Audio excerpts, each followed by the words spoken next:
জনাব বদিউর রহমান, আপনার কাছে প্রথমে আসতে চাই। প্রথম যে প্রসঙ্গটি সেটা আমাদের হেডলাইনেও ছিল, পশ্চিমবঙ্গের মুখ্যমন্ত্রী হিসেবে শপথ নিয়েছেন শুভেন্দু অধিকারী। বিশেষ করে বিজেপির জয়ের পর থেকেই বিভিন্ন আঙ্গিকে আলাপ আলোচনা চলছে।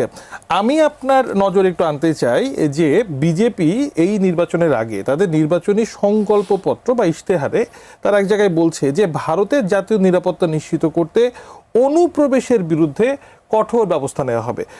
একই সাথে বাংলাদেশের গণমাধ্যমে আজকে একটি সংবাদ প্রচার হয়েছে যে মৌলভীবাজারের কুলাউড়া উপজেলায় মুইরছড়া সীমান্ত দিয়ে 10 ব্যক্তিকে জোরপূর্বক বাংলাদেশে পাঠানোর অভিযোগ পাওয়া গিয়েছে এবং বিজিবির হাতে তাদের হস্তান্তর করা হয়েছে। এছাড়া সীমান্তে 2 জন মারা গেছেন। এই অনুপ্রবেশকারী বলতে বিজিবির পক্ষ থেকে অনেক সময় যেটা বলা হয় বা ভারতের রাজনীতিতে এটা তো একটা ফ্যাক্টর, কারা আসলে এই অনুপ্রবেশকারী? এটা বিজেপি সরকার দিয়ে কেন, আগের সরকার কি এটাতে ছিল না? তারা একই ছিল। আমার এই প্রসঙ্গে নাসিরউদ্দিন হোজ্জার একটা কথা মনে পড়ে। হোজ্জাকে একদিন এক লোক জিজ্ঞেস করতেছে, হোজ্জা তোমার বাড়িতে নাকি ভালো রান্নাবান্না হইতেছে। হোজ্জা তো খুব ইন্টেলিজেন্ট, টের পাইছে যে ও খাতির জমায়ে বাড়িতে যায় খারাপ। তো হোজ্জা আশ্চর্যবোধ হয়ে বলল, তাই নাকি? তখন ওই লোক বলতেছে, তাহলে কি তোমার পাশের বাড়িতে? হোজ্জার পরিষ্কার জবাব যে আমার বাড়িতে ভালো রান্না হইলে তাতে তোমার কি, আর পাশের বাড়িতে হইলে তাতে আমার কি? এখানে সরকার বিজেপির আসুক, তৃণমূলে আসুক, যে আসুক, আমাদের জন্য তো তাদের নীতি একই থাকে, চেঞ্জ হয় নাই। অনেকে বলতেছে এখন বিজেপি আসছে মমতার জন্য তিস্তা স্বাক্ষর করা যায় নাই। I have very much doubt, কারণ ওরা তাদের স্বার্থ এবং তাদের দাদাগিরি যেটা রাখার এটা সবসময় রাখবে।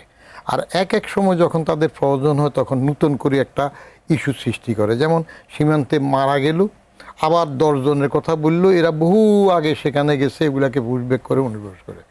এগুলো হইল তাদের নিজস্ব কৌশল।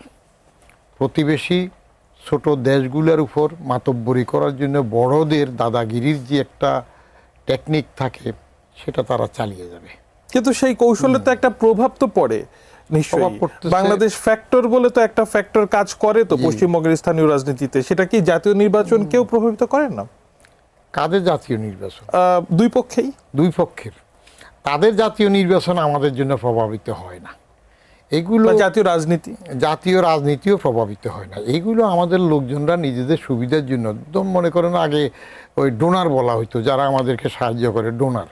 পরে বলে যে ডোনার শুনতে একটু অসম্মানজনক মনে হয়, তখন বলে ডেভেলপমেন্ট পার্টনার, উন্নয়ন সহযোগী। হ্যাঁ, এইসব সহযোগী বলে। আচ্ছা, ট্রাম্পের সাথে চুক্তি করলে আপনি কই হাতি কই মশা, সেখানে তার মতো সে নিয়ে এইগুলো গালভরা কথাবার্তা, skin saving lofty high sounding words হয় আর কি। ওরা ওদেরটাতে কড়া থাকে, এবং বিশেষ করে ভারতীয় দেশপ্রেম এবং তাদের যে নিজস্বত্ব সেটা যে কঠিন আছে সেটা তো আমাদের মধ্যে নাই।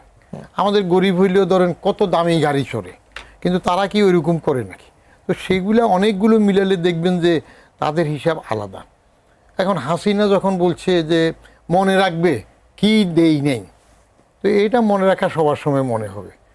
আপনার প্রণব সাহেব আসছে, তখন হরতাল ছিল বা নিরাপত্তা ছিল না বলে বেগম খালেদা জিয়া দেখা করে নাই। সেটার জন্য পরে কি ঘটলো? তাদের দলীয়ভাবে একটা প্রভাব থাকে সবার, ওরা এটা করবে। এখানে বেশি আশাবাদী হওয়ার কিছু নাই। তাদের পলিসি যেটা আছে ওইরকমই থাকবে, আমার যেটা বিশ্বাস। আর মানে মনে হয় একেবারে বক্তব্য আপনার পরিষ্কার। ডক্টর মঞ্জু চৌধুরী, আপনি বদিউর রহমানকে যখন শুনছিলেন, কথা প্রসঙ্গে আসলো যে তিস্তার একটা ব্যাপার। আমরা দীর্ঘদিন ধরে বাংলাদেশে একটা পারসেপশন ছিল বা এটা বলা হয়েছে যে মমতা ব্যানার্জির জন্য তিস্তা হয়নি, দিল্লি চায়, পশ্চিমবঙ্গ আসলে চায়নি। এখন দিল্লি এবং পশ্চিমবঙ্গ দুই ক্ষেত্রেই একই দল। তিস্তা নিয়ে তাহলে কি ভারতের যে চিন্তা ভাবনা সেটাতে কি কোনো শিফট? বদিউর রহমান বলছেন যে না, সেটা আসলে নতুন করে হওয়ার কিছু নেই। আপনিও কি একইভাবে বিশ্লেষণ করবেন কিনা? শুধু তিস্তা কেন, আপনার যে গঙ্গা চুক্তি যেটা এক্সপায়ার করে যাবে এই ডিসেম্বরে এবছরই, সেটাও কি আপনি নিশ্চিত যে রিনিউয়াল হবে? আর অভিন্ন নদী আছে 53টা, কটা? 54টা নদী আছে। 54টা। হ্যাঁ, অ্যাকচুয়ালি ভারতের এই নদীর বিষয়ে ভারত একটা অবিশ্বস্ত বন্ধু। আপনার এরা আলোচনা করে কিন্তু কাজ করে না, এবং পানিকে তারা জিও পলিটিক্যাল উইপন হিসেবে ইউজ করে। আপনি দেখবেন যে বাংলাদেশে যে নদীগুলি ঢুকছে, ট্রান্স বাউন্ডারি রিভারগুলি ওদের আপস্ট্রিমে, ওদের অংশে, সেখানে কিন্তু নানাবিধ আছে, আপনার ড্যাম আছে, ব্যারাজ আছে, আপনার অন্যান্য হাইড্রোলিক স্ট্রাকচার আছে। এগুলি একেবারে আপনার একটা মালার মতো করে রাখছে। যখন পানি আমাদের সবচেয়ে বেশি দরকার, এই যে ড্রাই সিজনে, সেই সময় কিন্তু এরা পানি কমায় দেয়। আর ওই সময় তো ন্যাচারালি পানি কম থাকে। আপনার যত পানি আসে এই বাংলাদেশে, আপনার ড্রাই সিজনে আসে 10 ভাগের 1 ভাগ, বাকিটা আসে বর্ষাকালে 10 ভাগের 9 ভাগ। ওই 10 ভাগের 1 ভাগ যে আসে সেটাকেও ওরা নিয়ে রেখে দেয় যতদূর পারে। আবার যখন বর্ষাকালে যখন ব্যাপক বৃষ্টিপাত হয়, সে সময় তারা তাদের ড্যাম ট্যাম ছেড়ে দেয়। আমরা উজানে অনেক আকস্মিক বন্যা হওয়ার অন্যতম প্রধান কারণ হচ্ছে যে আপস্ট্রিমের ড্যামগুলি ছেড়ে দেয় পানি, যেমন আপনার তেস্তায় ছেড়ে দেয়, সিকিমে, তারপরে সব নদীতেই তারা ছেড়ে গত দেয়। বছর ঘটলো না সব আমাদের ফেনী ওই অঞ্চল ফেনীতে হঠাৎ করে চলে আসলো। এই যে আসলো। পানির একটা যে রাজনীতি, সেটা যেটার কথা বলছিলেন, সেখানেও একটু আসতে চাই। মানে প্রধানমন্ত্রী পররাষ্ট্র বিষয়ক উপদেষ্টা হুমায়ুন কবির তিনি আজকে বলছেন যে ভারত ও চীনের মধ্যে কোনো ফুটবল বাংলাদেশ হবে না, বরঞ্চ রেফারি হতে পারে। এবং চীনের প্রসঙ্গতে আপনার নিশ্চয় মনে আছে পররাষ্ট্রমন্ত্রী ডক্টর খলিলুর রহমান তিনি যখন চীন সফরে যান, তিনি বলছেন যে চীনে অবশ্যই তিস্তা প্রসঙ্গটি আসবে। আপনি জানেন 2011 সাল থেকেই তিস্তা নিয়ে বহু রকমের কথা হয়েছে, শেষ পর্যন্ত চীনমুখী হতে যাচ্ছে তিস্তা মহাপরিকল্পনা নিয়ে। আরো 54টা নদীর কথা বলছিলেন। তাহলে ভারতের সাথে বাংলাদেশের এই পানি রাজনীতির একেবারে এই উষা লগ্নকে দেখছেন নতুন পর্বে?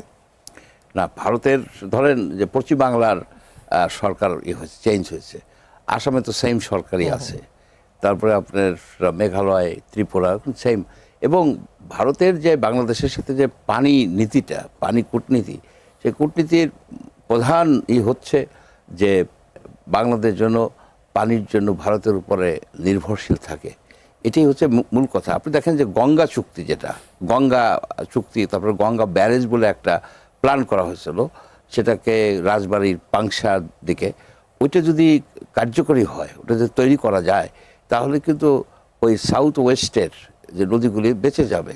অর্থাৎ পানি সেখানে পানি ধরে রাখতে পারবে, ব্যারাজ করে ধরে ওই পানি কিন্তু ওইসব নদী দিয়ে গ্রীষ্মকালে যখন ড্রাই সিজন, সে সময় ছাড়লে আপনার স্যালানিটিও এনক্রোচ করতে পারবে না, তারপরে আপনার বায়োডাইভার্সিটি মেনটেন হবে, নদীগুলি বাঁচবে, একটা ভারসাম্য, ইকোলজিক্যাল ভারসাম্য ফিরে আসবে। কিন্তু ওইটা কিন্তু করতে দেওয়া হয় নাই। শেখ হাসিনার আমলে ভারত সেখানে নানাবিধ বাধার সৃষ্টি করছে। অর্থাৎ আমরা যেন পানির জন্য এই ভারতের উপর নির্ভরশীল থাকি। তিস্তাতে তারা নানাবিধ বাধা দেয়, বলে শিলিগুড়ি করিডোরের কাছে এখানে চাইনিজ যদি কাজ করে আমাদের নিরাপত্তাহীনতা হতে পারে। কিন্তু একটাবার তারা বলে না যে গজলডোবা বাঁধে, জলপাইগুড়িতে গজলডোবা বাঁধে 100% পানি কিন্তু তারা ওই মহানন্দা নদীতে নিয়ে যায় ক্যানেল করে। যে পানিটুকু আসে সেটা আপনার ওই যে বেসাল যে এটা মানে নদীর তলদেশ থেকে যেটুকু পানি উঠে সেই পানিটুকুই আসে। অ্যাকচুয়ালি 500, 700, 1000 কিউসেকের মতো পানি আসে কোনো কোনো সময়। অর্থাৎ তিস্তায় আমাদের যেটা করতে হবে, আমাদেরকে পানি ধরে রাখতে হবে।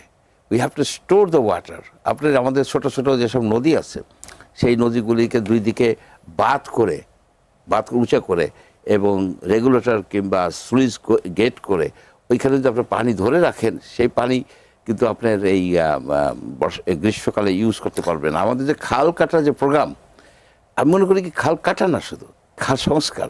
অনেক খালকে বা অনেক নদীকে এইভাবে যদি আমরা স্টোর করে রাখি, তাহলে ভারতের উপরে পানির জন্য আমাদের আর নির্ভর করতে হবে না।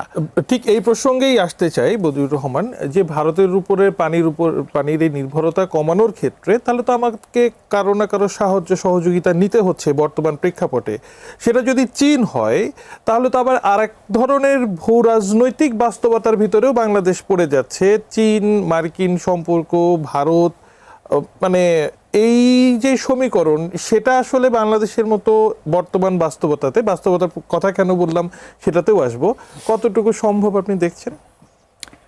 বাংলাদেশের যে অবস্থান, গ্লোবাল অবস্থানের মধ্যে, এটা তো লুক্রেটিভ সবার জন্য। এখানে ক্ষমতা এবং নিজেদের প্রভাব বিস্তারের জন্য সেই অনেক দূরের ট্রাম্প যেরকম চাইবে, আমেরিকা যেমন চাইবে, তেমনি প্রতিবেশী দুইটা বৃহৎ শক্তি চীন এবং ভারতও চাইবে। চীন এবং ভারতের মধ্যে তাদের কিছু সমস্যা নিজেদের আছে, কিন্তু বাংলাদেশ নিয়ে তো দুই পক্ষই চাইবে তার প্রভাব যেন বেশি থাকে। আপনি বাংলাদেশের স্বার্থে কতটুক কোন গ্যাসা হবেন, কতটুক আদায় করতে পারবেন সেটার উপর নির্ভর করবে। আপনি বিরাট যে বর্ডার আমাদের ইন্ডিয়ার সাথে, ডিজোন তো করা যাবে না। আপনি ডিজোন করে এমন শক্তি কি আপনার থাকবে যে ঠিক আছে বর্ডার লাইনে পানিতে যখন পানি ছেড়ে দেব তখন আমরা তলিয়ে যাই, তাহলে আপনার সেই পয়সা আছে বিরাট করে আপনি বড় ওয়াল করে তাদেরকে ডুবাই দিবেন, ভাসাই দিবেন। কলকাতা ইন্টারিমের সময় অবশ্য এই যে আপনার সামাজিক যোগাযোগ মাধ্যমগুলোতে দেখলাম অনেকে বাঁধ টাদ নির্মাণ করে ফেলবেন। ইমপ্র্যাকটিক্যাল। এগুলা কার? ইউনূসের আমলে? ইউনূসের আমলে কথাবার্তা আপনি কোনো হিসাবে আনবেন না। ওইটার মতো বাজে সরকার, খারাপ সরকার বাংলাদেশে হয় না, ওইটা বলে লাভ নেই।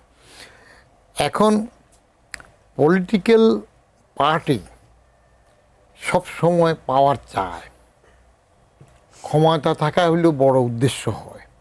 তো ক্ষমতা থাকা যেখানে সবসময় বড় উদ্দেশ্য হয়, তখন তার অনেক কূটকৌশল থাকে, যেটাকে আমরা ডিপ্লোমেসি বলি বা কূটনীতি বলি। কূটকৌশলের মধ্যে বড় শক্তির কাছে পারতে না গেলে কোনো রকমে আপোষ করে টিকে থাকতে চায়, যেমন হাসিনা করেছে। তো সেই ক্ষেত্রে এখন বাজাদের পলিসিটা কি হবে, তারা চীনে গিয়ে কথা বলতেছে, সেখান থেকে তিস্তার জন্য কতটুকু আশ্বাস পাবে, আর এখানে ভারতের সাথে কতটুকু ব্যালেন্স করবে। ওই যে ইয়ের সময় ইউনূসের আমলে খুব স্লোগান হইল না কি, দিল্লি না ঢাকা, ঢাকা ঢাকা, এভাবে কথাবার্তা বললো না, সেভেন সিস্টার খেয়ে দেওয়া হবে। তো এইগুলা হয় সেভেন সিস্টার্স নিয়ে। আপনি যেটা করতে পারেন সেটা হইল ওই যে প্রকাশ বড়ুয়া টরুয়া কিছু দিয়ে এখানে যদি আপনি কেওটিক সিচুয়েশন করতে পারেন, জামাতের মন্ত্রী থাকলে নিজামি জাহাজে করে অস্ত্র এনে যদি না দেখার ভান করে ওইখানের জন্য কিছু করতে পারেন, তাহলে আপনি এই কথা তো বদিউর রহমান মানে বলা হয়েছে যে বিচ্ছিন্নতাবাদীদের দরকার হলে বাংলাদেশের ট্রেডিং দিয়ে ভারতের বিপক্ষে ব্যবহার করা হবে। তাতে কি রাজনৈতিকভাবে বাংলাদেশ কি মাইনাস পায়? এই ধরনের কোনো গেইন হবে না, বাংলাদেশের কোনো গেইন হবে না, বরং সেটা সুযোগ নিয়ে ইন্ডিয়া আরও ভালো সুযোগ নেবে। আগে কি আমরা দেখছি যেগুলো হয়, এখন আমাদের এই পার্বত্য অঞ্চলে শান্তি চুক্তির পরেও যে অশান্তি হয়, তো সেগুলো কোথার থেকে আসে? গতকালকে দুজন মারা গেছেন, গতকাল বনে জঙ্গলে আশ্রয়টা কোথায় যায়?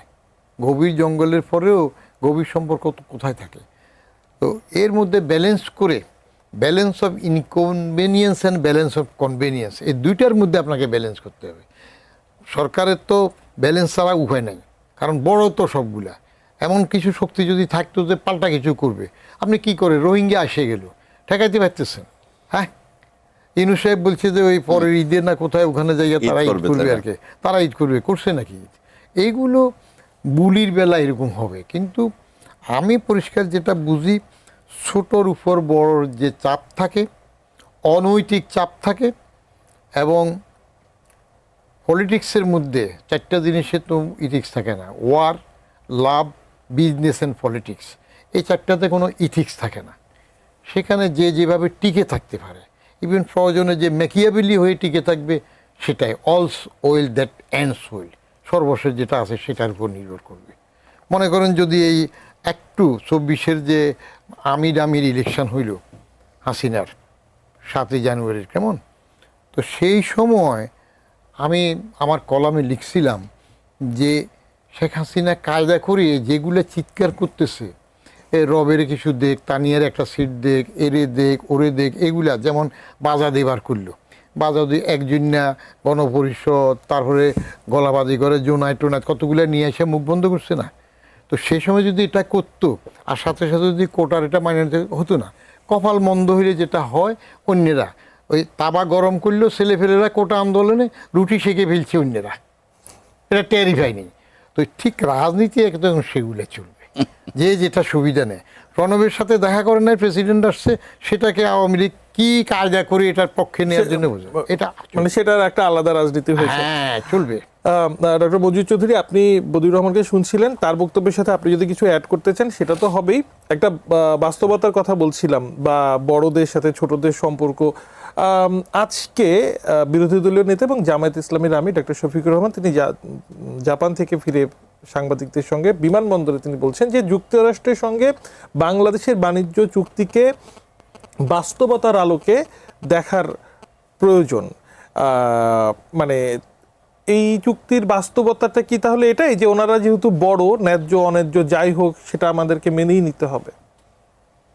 আপনি দেখুন যে কয়েকদিন আগে যে বাস্তবতাটা হলো যে 43,000 কোটি টাকার আপনার প্লেন কিনলেন, 14টা প্লেন। আপনার প্লেন কেনার কি এখন সময়? আপনি যদি প্লেন না কিনতেন তাহলে কি এই লোকজন যেতে পারতো না? অন্য এয়ারলাইন্স তাই, আমাদেরও তো আছে, ভাড়াতেও আনা যায়। আপনি এই 43,000 কোটি টাকা, যেটা পদ্মা ব্রিজের থেকেও অনেক বেশি খরচ, সেটাকে তো অন্য জায়গায় ইউজ করতে পারতেন। আপনি মেট্রো রেল চালু করতে পারতেন, আরও বিভিন্ন এসে। তাই এইটাই কি বাস্তবতা? এই বাস্তবতায় এরা যে বলছে এতদিন যে দিল্লি না ঢাকা, তো এখন ঢাকা না ওয়াশিংটন, ওয়াশিংটন না ঢাকা, এই বিষয়ে। সুতরাং কথা হচ্ছে যে এখানে নাটের গুরু হচ্ছে ডক্টর মোহাম্মদ ইউনূস। উনি কেন ওনার যে টেনিউর শেষ হওয়ার 60 ঘন্টা আগে এই একটা চুক্তি করলো? চুক্তি ভালো মন্দ আমি বলবো না, ডিটেলসে আমি পরে যাব, কিন্তু এই চুক্তিটা করার কি ওনার কোনো এখতিয়ার ছিল?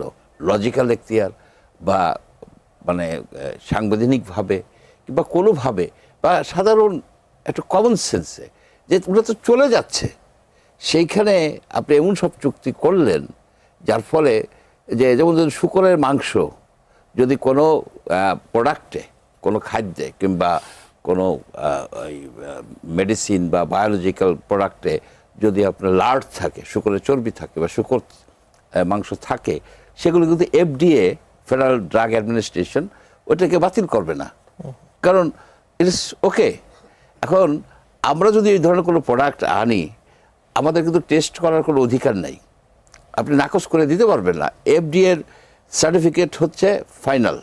এখন এই ঘটনাটা কি হলো? দাঁড়াইলো যে ঘটনাটা যে ব্রিটিশরা আপনার 1857 খ্রিস্টাব্দের ওই এনফিল্ড একটা রাইফেল বাইর করছিল। এনফিল্ড রাইফেলের যে এই যে কার্তুজ, ওই কার্তুজটা আপনার শূকরের আর গরুর চর্বির মধ্যে একটু প্রলেপ দিয়ে দিত, যাতে ওইটা তাজা থাকতো, মানে ফায়ারিং করতে সুবিধা হতো। তো আমরা আমাদের যে ধর্মবিশ্বাসটা কোনো রকমে বজায় রাখছি। ইউনূস সাহেব আমাদের এখানে শূকরের মাংস বা শূকরের এই লার্ড খাওয়ায়া মাস স্কেলে সে ধর্মচ্যুত করতে চাচ্ছে। ব্রিটিশরা কিন্তু চাচ্ছিল যে ব্রাহ্মণ এবং মুসলিম যে সৈন্য, তাদেরকে শূকর আর গরুর চর্বি দিয়া ধর্মচ্যুত করে একটা গ্রুপ করতে চাইছিল, যে তারা তারা তারা ফাইট করবে তাদের পক্ষে। ডক্টর মঞ্জুর চৌধুরী, আপনি মানে যেই অভিযোগ বা বিশ্লেষণ যেটাই বলি, মানে আমি বলতে বাধ্যই হচ্ছি যে খুবই সেন্সিটিভ একটা অভিযোগ বাংলাদেশের পার্সপেক্টিভে ডক্টর মোহাম্মদ ইউনূসের এই চুক্তির ব্যাখ্যাতে যেটা আমি আসলাম। আমি একটু বদিউর রহমান আপনার কাছে আসতে চাই। এই চুক্তি নিয়ে যখনই আলোচনা হয় অবশ্যম্ভাবীভাবেই একটা প্রশ্ন চলে আসে, মানে কবে করেছে, কেন করেছে, কিভাবে করেছে, সেগুলো তো হয়েছে, মানে এই চুক্তি বাধ্যবাধকতাটা এমন করতে হলো কেন, সেটা কি আপনি এই প্রশ্নের উত্তর পেয়েছেন? মানে ডক্টর মোহাম্মদ ইউনূস তো আসলে দেশীয় গণমাধ্যমে কখনো কথা বলেন না, এটা নিয়ে সুস্পষ্ট ব্যাখ্যাও আমি আসলে পাইনি। আমি তো পাইনি, তবে ডক্টর ইউনূসের এই চুক্তি করা নিয়ে আমার পরিষ্কার একটা বিশ্বাস, আমার ধারণা যে সেখানে তার ব্যক্তিগত বা গোষ্ঠীগত স্বার্থ আছে। কেমন ধরনের স্বার্থ আছে?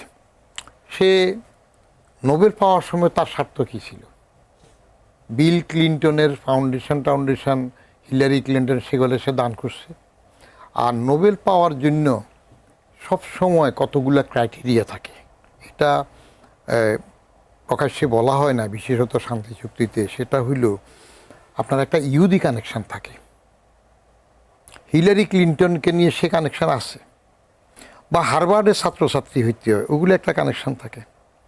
তো ইউনূসের যে নোবেল শান্তি চুক্তি পাওয়া, এটার যদি শানে নজুল বাইর করা হয়, তাহলে দেখা যাবে যে ওরকম একটা কানেকশান থেকে হয়েছে। এইবারে যে বাণিজ্য চুক্তি, করলো ইউনুস, এটা কোনো রকমের তার মোরাল এখতিয়ারও আসে না। 2 দিনের যুগী বাতেরে অন্য করার কোনো দরকার নাই। লাইবিলিটিটা চলে আসছে এখন ইলেকটেড গভর্নমেন্টের উপরে। কেমন আমি জানি না এই বাণিজ্য চুক্তির বিষয়ে বাজাদের সাথে তারেক সাহেবের সাথে ইউনুসের কোনো আলাপ টালাপ আগে হয়েছে কি না, কারণ দুতিয়ারি তো বেশিরভাগ করেছে ডক্টর খলিল। ডক্টর খলিলরা এই জাতীয় লোকরা এই দেশে কখন আসে, ফখরুদ্দিন সাহেবরা কখন আসে, আলী রিয়াজরা কখন আসে, তাদেরকে কেউ পুশ করে গাইড করে। ডক্টর খলিল এর আগে কিন্তু বিচারপতি আরেকজন যখন প্রধান উপদেষ্টা হইল লতিফুর রহমান, লতিফুর রহমান সাহেবের পিএস হয়ে আসছে ছিলেন। সেটা রিলেটিভই হোক বা যেভাবে হোক সেই সময় আসছে। ফরেন সার্ভিসের ফার্স্ট বয় ছিল 76-এর পরীক্ষা, কিন্তু বাংলাদেশে তো বেশি দিন থাকে না, বাইরে চলে গেছে। আলী রিয়াজ কোথায় ছিল? ইউনুস কি বাংলাদেশি নাকি? ইউনুস ইন্টারন্যাশনাল নাগরিক। বাংলাদেশের বাংলা একাডেমিতে তারা কোনো সময় আপনি দেখবেন নাকি? বৈশাখী দেখেন। এখন হুট করে এগুলাকে কারা পুশ করলো, কারা আনলো, সেগুলো আছে তাদের স্বার্থে। এই সকল ফিগারগুলো তো এস্টাবলিশ করা হয়েছে বাংলাদেশে। হ্যাঁ, ফিগারগুলো এস্টাবলিশ করা হয়েছে। আপনার ঠেকায় পড়লে তখন মানুষের বাস বিচার থাকে না। বাচ্চা কাচ্চাগুলো আন্দোলন করছে কোটা নিয়ে, তারা কি মানসিকভাবে প্রস্তুত ছিল তারা রাজনীতিবিদ হবে? আইসাই এই কম বয়সে ক্ষমতায় বসে যান। মানে আপনি কি বলতে যাচ্ছেন এই সকল ব্যক্তিদেরকে দিয়ে এই কোটা আন্দোলনটাকে হাইজ্যাক করা হয়েছে? ইয়েস, হাইজ্যাক কি, এটা দুস্তুর মতো হাত ছাড়া অন্য ঘাটে চলে গেছে। মানে ডক্টর ইউনুস তাহলে কোটা আন্দোলনের ফসল যে ঘরে উঠলো না সেটার অন্যতম বড় কুশীলব বলতে চাচ্ছেন? ডক্টর ইউনুসকে আনছে কারা, আগের থেকে যোগাযোগ কারা করেছে? তাই তিনি তো বলেন যে ছাত্ররা তার নিয়োগকর্তা, তিনি প্যারিস থেকে যখন নামলেন তখন তো ছাত্ররাও গেল, মানে তাকে নিয়ে আসলেন উদ্বাহ করে। আচ্ছা, উনি নিয়ে আসছেন, আমাদের জেনারেল সাহেবরাও তো কড়া করে রিসিভ করলেন। প্রথম জেনারেল সাহেব বলছে না যে আমার উপর আস্থা রাখেন, আমি দেখব। তাহলে পরে দেখেন নাই কেন? ইউনুসকে মেনে নিচ্ছেন কেন? দেখেন নাই তাদের দুর্বলতা আছে। উনি নিউট্রাল হয়েও দেখতে পারেন না, কারণ তাদের আগের ইতিহাসের মধ্যে তারা 2 প্রেসিডেন্টকে মারছে। যতই বলে হোক যে এটা একটা দলচ্যুত বা বিশৃঙ্খল ওরা, তো তারা তো বিশৃঙ্খল, তারা তো বঙ্গবন্ধু জাতির পিতাকে মারছে, তারা প্রেসিডেন্ট জিয়াকে মারছে, তারা আরেকজন ওটাকে তো মারার সামিলে, তার কোনো নিরীহ মানুষ বিচারপতি সত্তা তারে এসে মারছে। এরপরে আবার তারা একবার 111-এ আসছে। তো সেই সব হেরিটেজের মধ্যে একটা লিগাসি খারাপ ছিল, সমালোচনা ছিল, সেই জন্য দেখবো বলে আর দেখতে আসে নাই, না আসে এদিকে হইল। কিন্তু বুকে পাথর দিয়ে তো ইউনুসকে মেনে নিয়েছেন উনি, বলছেন না? পরে পত্রিকা আসলো 111-এর কথা আসলে তো ডক্টর মোহাম্মদ ইউনুসের কথা তখন আসে। হ্যাঁ, সে সময় ইউনুস আসে নাই কেন?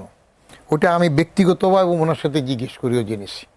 কোনো এক অকেশনে তার পাশে আমি বসছিলাম, তো ছবি উঠানোর জন্য আসলে আমি তার সাথে ছবি উঠাই নাই, কিন্তু জিজ্ঞেস করছিলাম যে আপনি খোলা সিটি দিলেন, সে খোলা সিটি বন্ধ করে ফেললেন। 111-এ ফখরুদ্দিন আগে তো আপনাকে চেয়েছিল, আপনি আসেন নাই কেন? তার ক্লিয়ার কাট জবাব ছিল তখন। উনি কথা বলেন কিন্তু চমৎকার, এটা খেয়াল রাখেন। 84-85 বছর বয়স, তার উচ্চারণ এখন এত চমৎকার, এত সুন্দর, হাই সাউন্ডিং লফটি ওয়ার্ডস এমনভাবে বলে, অন্তঃশ্বাস শূন্য সেটা পড়ে। তিনি বলছিলেন যে তখন তো কনস্টিটিউশনাল বাইন্ডিংয়ে 3 মাস ছিল, 90 দিনের ব্যাপার ছিল। 90 দিনে তো কিছু করতে পারবো না। তার কিছু করার শখ ছিল, ফেয়ার ইলেকশনের দিকে না, কিছু করতে চায়। হি ওয়াজ পাওয়ার লাভার, সেই জন্য তখন আসে নাই। পরে যখন ফখরুদ্দিন 2 বছর থেকে গেল 111-এর সময়, বলে আমাকে 2 বছর বললে তো আমি আসতাম। তো এইবার ওনার সেটা ছিল, যেমন আমি নিজেও তার বক্তৃতায়, এই জন্যই মনে হয় ওই যে ঈদের নামাজের সময় তাকে বলছিল যে স্যার দালালদের কথা শুনবেন না, 5 বছর থাকেন। 5 বছর আমিও তো বলছি, আপনি দালাল কি বলেন? আমিও তো বলছি ওনাকে 5 বছর সময় দেন, কারণ উনি যে স্বপ্ন দেখিয়েছেন ওনার নোবেল পাওয়ার পরে বঙ্গভবনে, এগুলো এক কথা কয়বার বললো, গুডুভিরের কথা তো একই আসে।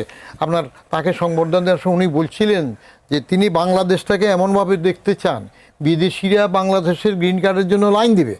তার এইরকম সুন্দর কথাবার্তা শুনে আমি বলছি তারে 5 বছর দেন, আর 5 বছর না দিতে চান হাসিনা 6-7 মাস, যেটা এটা বাদ দিয়ে বাকিটা দেন। কিন্তু মাস 2 আড়াই যাওয়ার পরে দেখা গেল আল্লাহ ভিক্ষার দরকার না, কুত্তার সামনে। আর উনি বাণিজ্য চুক্তি কী করে গেছে এটা শুনেন। এটা হইল গ্রামে এক শয়তান বুড়া ছিল, ওই শয়তান বুড়া সবসময় মানুষের পশ্চাৎ দেশে কনিষ্ঠাঙ্গুলি দিত। তো হে যখন মরে যাবে তখন সে বললো যাচ্ছে মরার পরে তো এগুলো করতে পারবো না। সে ছেলে ফেলেরা একটা ওসিয়ত করলো, দেখ বহু তো খারাপ কাজ করছি, মরার পরে আমার কবর টবর দিস না। ওই 3 মাথার রাস্তার মধ্যে আমার পাশা দিয়ে চুল ঢুকাই দিয়ে আমার ঝুলাই রাখিস, তাহলে আমার একটা ফায়ার শিখতে হবে, মানুষ বলবে যে সে অন্তত মরার পরে নিজের ভুল বুঝতে পারছে। তো ছেলেরা ওসিয়ত পালন করছে, পুলিশ এসে ছেলেদের বান্ধা লই যায়, গ্রামীণে বান্ধা লই যায়, এটা কি করলি? তো এই ইউনুসে তো এইসব করে সেগুলো করে গেছে। আরেকটা নোবেল পাইতে চাইতেছে কিনা আল্লাহ মালুম। আর একটা নোবেল মানে প্রাপ্তিতে আসলে কত দিন অপেক্ষা করতে হয় সেটার জন্য মনে হয় আমাদের একটু অপেক্ষা করতে হবে। একজন দর্শককে অনেকক্ষণ অপেক্ষা করিয়ে রেখেছি। দর্শক আসসালামু আলাইকুম, আপনার পরিচয়তে প্রশ্ন করুন। আসসালামু আলাইকুম। ওয়ালাইকুম সালাম, প্রশ্ন করুন। আমি মুক্তার আলী বগুড়া থেকে বলছিলাম। জি বলুন। আমি আজ স্যারের কাছে আমার হলো বদিউল সালাম স্যারের কাছে আমার একটা জিজ্ঞাসা আর কি, প্রশ্নটা জিজ্ঞাসা আমার জিজ্ঞাসাটা হলো কি, এই যে আপনার হলো 5 তারিখের পরে এই যে এনএস সরকারের জামাত এবং হলো এনসিপি এরা ভারতকে নিয়ে এত গরম গরম কথা বললো, এত পক্ষে বিপক্ষে কথা বললো, বলার কারণ হচ্ছে কি শেখ হাসিনাকে ওই দেশে স্থান দেওয়ার কারণে। আচ্ছা, একটা দলকে একটা ব্যক্তিকে যদি একটা দেশে স্থান দেওয়ার কারণে একটা দেশের সাথে লড়াই করাটা কি আমাদেরকে ঠিক হয়েছে কি না, এটা একটা প্রশ্ন। আর একটা প্রশ্ন হলো, ভারত আমাদেরকে সুনজরে বর্তমান ভবিষ্যতে দেখবে কিনা, আমরা ভারতের সাথে আমরা ফাঁদে পাও দেব না দেব না, বা পাও আমাদের পাওটা ফাঁদে দেওয়ার জন্য পুরো দল চেষ্টা করতেছে কিনা, এটা আমার জিজ্ঞাসা। অসংখ্য ধন্যবাদ মুক্তার আলী আপনাকে আপনার প্রশ্নের জন্য। আপনার এই প্রশ্নের উত্তর নিয়ে আরো একজন দর্শক টেলিফোনে আসলে যুক্ত আছেন, তার প্রশ্নটি তাহলে শুনে নিই। আসসালামু আলাইকুম দর্শক, আপনার পরিচয় দিয়ে প্রশ্ন করুন। আমি পিন্টু দুয়ারি পটুয়াখালী থেকে বলছি। জি বলুন। আমার প্রশ্নটা হচ্ছে, নির্বাচন আসলেই তিস্তা ইস্যুকে কেন্দ্র করে সরকারের পরিবর্তন হয়, ঠিক আছে, কিন্তু হাওরের মানুষের কোনো ভাগ্যের পরিবর্তন হচ্ছে না। বর্ষাকাল আসলেই তাদের ফসল বর্ষার পানিতে ভেসে যায়। তো এর স্থায়ী সমাধানের উপায় কি? এটাই হচ্ছে প্রশ্ন দুজন অতিথির কাছে। ধন্যবাদ। অসংখ্য ধন্যবাদ বদিউর রহমান, আপনি বিশ্লেষণ করছিলেন। একজন দর্শকের প্রশ্ন ছিল, আপনার কাছ থেকে এই প্রশ্নের উত্তর শুনে আমি ডক্টর মঞ্জুর চৌধুরীর কাছে যাব। দর্শক বলছেন যে শেখ হাসিনার ভারতে আশ্রয় নেওয়া, তার পরবর্তীতে অন্তর্বর্তীকালীন সরকারের সময়কার বিভিন্ন মন্তব্য ভারতের সাথে আমাদের যে সম্পর্ক সেটা কিছুটা বিঘ্ন করেছে কিনা, ভারতের সাথে নজরের একটা প্রসঙ্গ আসে, সুনজরেও এখন থাকা যাবে কিনা, বা সেটা নিয়ে আসলে পরবর্তীতে বাংলাদেশের রাজনীতি কোন দিকে যাবে, তিনি এই ব্যাখ্যাটা জানতে যাচ্ছিলেন। এখন কি অবস্থা দাঁড়াচ্ছে? মুক্তার আলী সাহেব বগুড়া থেকে। হাসিনার ভারতে যে অবস্থান, হাসিনা নিজে বলছিল যে শেখ হাসিনা পালায় না, পরে যখন গেলেন সবাই বলল যে পালাইছে শেখ হাসিনা পালাইছে। আমি এটা ডিসএগ্রি করি। হাসিনা পালায় নাই, ওটার উপর আপনি কমিশন করে আসল তথ্য বাহির করেন যে ইন্ডিয়ার সাথে যোগাযোগ করছে কারা, কোন প্রেক্ষিতে কেমন যোগাযোগ হয়েছে, কি আন্ডারস্ট্যান্ডিং হয়েছে, এত সুন্দর করে হেলিকপ্টারে গেল কিভাবে। আমি প্রায় বলি, এক কথা বারবার বলি, যে শেখ হাসিনা কি নিজে হেলিকপ্টার চালাতে পারতো, প্লেন চালাতে পারতো? শেখ হাসিনা কি ইরানের শাহা নিজে প্লেন চালাই চলে গেছে? তো শেখ হাসিনাকে এইভাবে কারা পাঠাই দিল, কেন পাঠাইলো?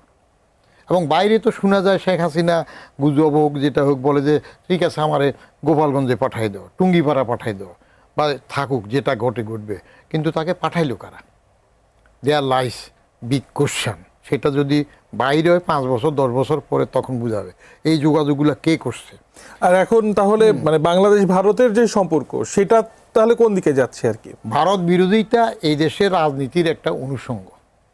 যখনই বুঝে যে ভারতের বিরোধিতা করলে একটু ফ্লোর পাওয়া যাবে, সেই সময় বেশি হইয়াল্লা করে। কিন্তু যখন দেখে মরতে যায়, চাপ পড়ে যায়, তখন আবার অনেকটা লেজ গুটিয়ে বলতে হয় আর কি, কূটনৈতিক লেজ গুটিয়ে ভারতের কাছে যেতে হয়। তো এখন বাজার সরকার সেটা ওই যে চীন বলেন, আমেরিকা বলেন, সবগুলা মিলিয়ে ভারতকে কোন পজিশন নেবেন যে সবার আগে দেশ, এটা আরও সময় লাগবে বোঝার জন্য সময় লাগবে। অসংখ্য ধন্যবাদ ডক্টর মঞ্জুর চৌধুরী। আপনার কাছে আসতে চাই, পটুয়াখালী থেকে একজন দর্শক প্রশ্ন করেছিলেন যে তিস্তা নিয়ে এত কথা হয়, কিন্তু হাওড়ে প্রতি বছর যেই হড়কা বান বলা হয়, যেটার কারণে প্রচুর ধানের ক্ষতি হয়, এবছরও তার ব্যতিক্রম হয়নি। এই হাওড় পাড়ের মানুষের এটাই কি তাহলে নিয়তি? না, নিয়তি হওয়া উচিত ছিল না, কিন্তু নিয়তির জন্য আমরাও কিছুটা দায়ী। যেমন ধরুন আপনার যে কিশোরগঞ্জের হাওরগুলিতে সেইখানে আপনার যে রাস্তা করা হয়েছে, অল ওয়েদার রোড, এটা কিন্তু হাওরের পানির প্রবাহে একটা বড় ধরনের সমস্যার সৃষ্টি করছে। অ্যাট দ্য সেম টাইম আপনার যে উজান থেকে ভারত থেকে যে পানিটা আসে একসাথে অনেক পানি ছেড়ে দেয়, আর আপনার যে যত বাদ দেওয়া হয়েছে অ্যাকচুয়ালি পানির ফ্লো কোন জায়গা থেকে কোন জায়গায় যাচ্ছে, হাওড় তো একটা বিশাল জলাভূমি যাচ্ছে, সেইখানে যে বাঁধগুলি দেওয়া হয় বাঁধগুলি কিন্তু আপনি দেখবেন যে একেবারে জাস্ট সামান্য সাধারণ বাঁধ, যদিও জনগণকে সেখানে সম্পৃক্ত করা হয়, যে বাঁধের যে কমিটি, স্থানীয় জনগণকে আসলে সম্পৃক্ত না করলেও তো বাদগুলো রক্ষণাবেক্ষণ একটা ব্যাপার স্যাপার।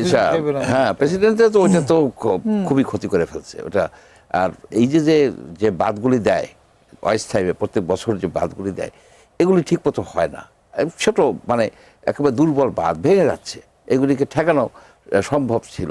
তো এই জন্য এই বাঁধগুলি যেটা এটা একটা স্থায়ী সমাধান করতে হবে। মানে কেবলমাত্র তিস্তা মহাপরিকল্পনা, মানে আমার হাওড় মহাপরিকল্পনারও আসলে একটা সময় চলে এসেছে। শুধু হাওড় না, আপনি দেখেন যে ছোট ছোট যে নদী, মাঝারি নদী, সেই নদীগুলি তো মরে যাচ্ছে। সেই নদীগুলি তো আপনার ব্যবহার করে যে একটা নৌ পরিবহন ব্যবস্থা গড়ে তোলা যেত। আমাদের তো 22,000 কিলোমিটার নদীর পথ, মাত্র 4,000 কিলোমিটার রাউন্ড দ্য ইয়ারই হয়, হ্যাঁ, বাকিটা সিজনাল। কিন্তু এই নদীগুলি যে পরিবহন ব্যবস্থাকে ধ্বংস করছে প্রথমে ব্রিটিশরা, যখন রেলওয়ে করছে, রেলওয়ে করার ফলে আপনার যে পানির যে প্রবাহটা, স্বাভাবিক স্রোত, সেটা ন্যাচারাল ফ্লোটাকে নষ্ট করছে। বিশেষ করে চলন বিলে অনেক নদী একসময় এসে মিশত, এটা একটা নষ্ট করছে। তারপরে হয়েছে যে আমাদের রোড সিস্টেম, আমরা সম্পূর্ণভাবে একটা নদীমাতৃক দেশে আমরা রোড, রেল এবং সড়ক ভিত্তিক পরিবহন ব্যবস্থা করতে চাই, এটা করাটা ঠিক হয় নাই। এখনও আমাদের সময় আছে, আমরা নদীগুলিকে রিক্লেম করতে পারি। যেমন দেখেন অনেক নদী আছে যে নদীতে কোনো নৌকা চলতে পারে না। ডক্টর মঞ্জুর চৌধুরী, এই প্রসঙ্গেই আসলো যে সরকারের যে চলমান খাল খনন প্রকল্প, আপনার কি মনে হয় এটা আপনি যেই নদী ব্যবহার করে পরিবহন ব্যবস্থা সেটাকে কি কোনো সাহায্য করতে পারে কিনা, বা না, সেটা তো সম্পৃক্ত কিনা? নদী আর খালকে তো আলাদা করে দেখার উপায় নাই। আপনার খাল তো নদীর সাথে সম্পৃক্ত থাকে, নদীতে পানি না থাকলে আপনার খালেও পানি থাকবে না। সুতরাং এইখানে নৌ পরিবহন ব্যবস্থা, মানে নদীগুলিকে সচল করার জন্য অনেক নদী আছে। আপনি ইচ্ছে করলে কচুরিপানা উঠে ফেলেন এবং বিআইডব্লিউটি যে উদ্যোগ নেয়, ছোট ছোট পন্টুন দিয়ে দেয়, তাহলে দেখবেন যে ওই নদীগুলিতে কিন্তু আপনার নৌকা যাওয়া আসা করতেছে। অনেক আসছে, পণ্য আছে যেগুলি ট্রাকে করে নেওয়া খুব কঠিন, যেমন বাঁশ একটা বিশাল ইম্পর্টেন্ট জিনিস বাংলাদেশের অর্থনীতিতে। আপনি যেমন ধরেন মাটির হাঁড়ি পাতিল, অন্তত মানে স্থানীয় পর্যায়ে একেবারে এইগুলি কিন্তু অনেকটা সহজতর হয়ে যায়। এখন তো আরো হচ্ছে যে আপনার সোলার পাওয়ার নৌকা যদি ইউজ করে, এনভায়রনমেন্ট ফ্রেন্ডলি, এবং মানুষ যাওয়া আসাও করতে পারবে। রাস্তার উপরে চাপ কমায়া নৌ পরিবহন ব্যবস্থাটাকে মাঝারি ছোট নদীগুলিকে ইউজ করে অ্যাটলিস্ট আপনার 10,000 কিলোমিটার নৌপথ সৃষ্টি করা সম্ভব। বদিউর রহমান, আপনার কাছে আসতে চাই। বিভিন্ন প্রসঙ্গে তো আজকে কথা হচ্ছে, অনেক কথা বলা হয়েছে, যেগুলো বলা হয়নি সেগুলো নিয়েও আলোচনা করছি। হামে আজকের যে মৃত্যু সংখ্যা 9 বা 11 জন মারা গেছেন শিশু, সব মিলিয়ে 350-র বেশি শিশু গত কয়েকদিনে বাংলাদেশে হামের উপসর্গ নিয়ে মারা গেছেন। আজকে একটি সংবাদ আপনাকে দিই যে একটি গোলটেবিল বৈঠকে স্বাস্থ্য বিভাগের সচিব মোহাম্মদ কামরুজ্জামান চৌধুরী জানিয়েছেন যে টিকার সংকট, হামে শিশুর মৃত্যুর ঘটনা, এটা তদন্ত শুরু করেছে সরকার। হামে কেন এতগুলো শিশুর মৃত্যু হলো, এক্ষেত্রে কারো গাফিলতি ছিল কিনা সেটা খতিয়ে দেখা হবে, সবাইকে জানানো হবে। আর শুধুমাত্র হাম না, আপনি জানেন যে গণমাধ্যমের খবর ভিটামিন এ ক্যাপসুল সেটাও পায়নি, এবং থাইরয়েডের ওষুধ বিনামূল্যে বিতরণ করা, জন্ম নিয়ন্ত্রণ সামগ্রী, সরকারের যে সকল উদ্যোগগুলো ছিল এগুলোও বাধাপ্রাপ্ত হয়েছে অন্তর্বর্তীকালীন সরকারের সময়। এখন জানতে চাই যে এই যে গাফিলতি আপনার দৃষ্টিতে কেমন? গাফিলতি কার গাফিলতি? গাফিলতি তো একটা সংবাদ যেটুকু পড়েছিলাম যে বিশ্ব স্বাস্থ্য সংস্থার বা ইউনিসেফের ওইসব তরফ থেকে কিন্তু এটা একটা ইঙ্গিত দিয়েছিল, আগেই বলেছিল, তো সেটা তো করা হয় না। তাহলে গাফিলতি মারাত্মক গাফিলতি। আর গাফিলতি তো হবে, কারণ ইউনুস সরকার তো আসছে তাদের নিজস্ব একটা ভায়োলেন্ট সরকার হওয়ার জন্য, ফাদার অফ ভায়োলেন্ট হওয়ার জন্য, এসব করার জন্য ব্যস্ত হয়েছে। এদিকে তো খেয়াল করেনি। সরকার হিসেবে যেটুক করার সেটুক খেয়াল করেনি। এই গাফিলতির যে তদন্তের কথা বলছেন, যে একটা তদন্ত হচ্ছে, স্বাস্থ্য সচিব বলেছেন, আমাদের দেশের তদন্ত কম হয় না। এনকোয়ারি কমিশন, বিধান, 2 জন 3 জন একটা অ্যাক্সিডেন্ট হইলে এগুলো হয়। বেশিরভাগই এগুলো আলো দেখে না, জনগণ জানে না। পিসমিল জানাইলেও এটার উপরে কোনো পরবর্তীতে অ্যাকশন হয় না। অতএব এটার উপরে আমি তেমন আশাবাদী না। আরেকটা কারণ হলো, আশাবাদী না হওয়ার কারণ হলো, ইউনূস সরকারের সাথে এখন যারা ক্ষমতায় আসছে বাজার, তাদের যে আন্ডারস্ট্যান্ডিং, তাদের যে লিয়াজো, তাদের যে গিভ অ্যান্ড টেক পলিসি হয়েছে, ছোট্ট একটা ঘটনায় বুঝেন না, এমনি যতই চিৎকার করুক ভোট কনস হবে, কিন্তু যেই লন্ডনের ললিপপের সিদ্ধান্ত হয়ে গেল, ললিপপ দেওয়ার পরে সিদ্ধান্ত হইল যে ফেব্রুয়ারি, তাহলে কি একটা সখ্য আছে। এবং সেটার বিনিময়ে আবার তারেক সাহেব একটা পার্টির, তখন তো মা মারা যান নাই, ভারপ্রাপ্ত প্রধান, তাকে যেভাবে এখানে রিসিপশন দেওয়া হয়েছিল, এগুলোর পিছনে কার কি স্বার্থ কিন্তু ছিল? মানে বদিউর রহমান, যখন এই বিশ্লেষণটা করা হয়, একই সাথে যদি এই কথাটাও বলা হয় তখনকার প্রেক্ষাপট বিবেচনাতে, এবং আপনি আপনার বিশ্লেষণেই বলছিলেন যে ইউনূস সাহেবের আরো দীর্ঘ সময় থাকার পরিকল্পনা প্রথম ছিল, দিকে আমি বলছি, দেশের যেই ধরনের পরিস্থিতির দিকে ক্রমান্বয়ে পরবর্তীতে গিয়েছে, এই ধরনের একটা বোঝাপড়া না হলে দেশ কি আজকে আরো অধিকতর বিপদের মুখে পড়তো না? আপনার ইউনূস সাহেবের 5 বছর থাকার জন্য আমি বললাম যে প্রথম শেখ হাসিনা 6-7 মাস বাদ দিয়ে দরকার হলে বাকিটা দেন। সেটা হলে উনি ভালো কাজের স্বপ্ন দেখিয়েছেন, বলেছেন। কিন্তু পরে দেখা গেল ওনার তো ওই যে মুকমে শেখ ফরিদ বগল মে ইট, হাসিনা ইউনূসবাজি করছে, উনি এসে হাসিনাবাজিতে ব্যস্ত হয়ে গেছেন, উনি ভাঙচুরে ব্যস্ত হইলেন, আকবরের বৈরম খাওয়াইলেন, ছেলেবেল না, মানে উনি এইদিকে লন্ডনের ওই বৈঠকটা যদি সফল না হতো, বাংলাদেশের নির্বাচনটা কি তাহলে যথাসময়ে হতো, বা যে সময়ে হলো, বা সেটাও তো বিলম্বিত হওয়ার একটা শঙ্কা থেকে যায়। হতো, বৃহত্তর স্বার্থের ক্ষেত্রে যদি বিএনপি ভেবে থাকে হতো। তার কারণ প্রেশার গ্রুপ তো অন্যরাও ছিল। এখন কোন প্রেশার গ্রুপ কাকে কতটা আপোষে কবজা করতে পেরেছে, সেটা হইল রাজনীতির খেলা। তো বাজার দিক থেকে সাকসেসফুল হয়েছে, এবং সে সাকসেসফুলের জন্য এরা 2 জন গিভ অ্যান্ড টেক পলিসিতে গেছে। যেমন ইউনূস সাহেবের যে আমলে উনি যদি ভালো মানুষ হতেন, তাহলে তিনি তার মওকুফটা নিতেন না, তার মামলা প্রত্যাহার করতেন না, ইউনিভার্সিটির লাইসেন্স নিতেন না, গ্রামীণের অধ্যাদেশ সেভাবে করতেন না। তিনি তখন বলতে পারতেন যে আমার ব্যক্তিগত সংশ্লিষ্টতা বা আমার ট্রাস্টের সংশ্লিষ্টতা আছে, এইগুলো এখন সাসপেন্ডেড থাকবে, আমি যাওয়ার পরে নিউট্রালি হবে। তা তো করে না, উনি আসছেন ওনার আখের গুছানোর জন্য। একবার অবশ্য শুনেছিলাম তিনি আইনিভাবে মোকাবেলা করতে চান, পরবর্তীতে অবশ্য খারিজ হয়ে গেল অনেকগুলো মামলা। উনি আইনিভাবে মোকাবিলা করতে যাইয়ে তো হারছেন, ট্যাক্স আগেও ওনার দেওয়া লাগছে, তারপরে নোবেল লরিটদেরকে চিঠি আনাইছেন, সেটার উপর আমি লিখছি, ওনার উপর আমার কয়টা লেখা আছে যে এখানে আইনের মধ্যে কোনো নোবেল লরিটার অনেকে চিঠি দিলেও কাজ হয় না, বাট হি গট ইট ডান, তার নিজেরগুলো তিনি করে নিয়েছেন। তো তাহলে আপনি হামের দিকে খেয়াল রাখবে কি, সুশাসনের দিকে খেয়াল রাখবে কি? ভাঙ্গার পরে কি কথা বলছে, এই যে ইয়ের পরে 5ই আগস্টে তো ভাঙে নাই, তারপরে যে বঙ্গবন্ধুর বাড়ি ভাঙতেছে, এটা সামাল দিতে পারে না। সেটা আসলে সামাল অনেক কিছু হয়তো দেওয়ার ছিল, অনেক কিছু ছিল না, সেই আলোচনা আবারও চলবে। আমি ডক্টর মঞ্জুর চৌধুরী আপনার কাছে আসতে চাই হামের এই প্রসঙ্গেই। প্রথমবারের তথ্য সম্প্রচার উপদেষ্টা ডক্টর জাহিদুর রহমান, তিনি কিছুদিন আগে বলেছিলেন যে শিশু মৃত্যু ঘটাতে চায় এমন কোনো খারাপ উদ্দেশ্য অন্তর্বর্তীকালীন সরকারের ছিল না বলে আমি মনে করি। এখন যেই উদ্দেশ্য যাই হোক, একটা হসপস যেটা হচ্ছে বা হয়েছে, এটা আসলে কেন হলো? আপনার বিশ্লেষণটা কি? তৎকালীন স্বাস্থ্য উপদেষ্টা নূরজাহান বেগম তার এখন পর্যন্ত আনুষ্ঠানিক বক্তব্য এই প্রসঙ্গে বাংলাদেশের গণমাধ্যমে আমি দেখিনি, বা কোনো ধরনের সাফাই কি আপনি পেয়েছেন? আমি ফেসবুকে দেখছি যে উনি বলছে যে আমি হামের টিকা কেনার জন্য ওইখানে যাইনি, আমার ছিল যে স্বাস্থ্য সেক্টরটাকে সংস্কার করা। এটা একটা খোরা যুক্তি। আপনি যাদের জন্য সংস্কার করবেন তাদেরকে মেরে ফেলবেন। আপনি এই যে 363টা শিশু মারা গেল এই কয়েকদিনে, তাদের পরিবারের কাছে আপনি যান, এগুলো ক্রিমিনাল নেগলিজেন্স, একেবারে আমি বলবো কি বেশরম বলে যে একটা কথা আছে, এই সরকারের প্রত্যেকটাই বেশরম।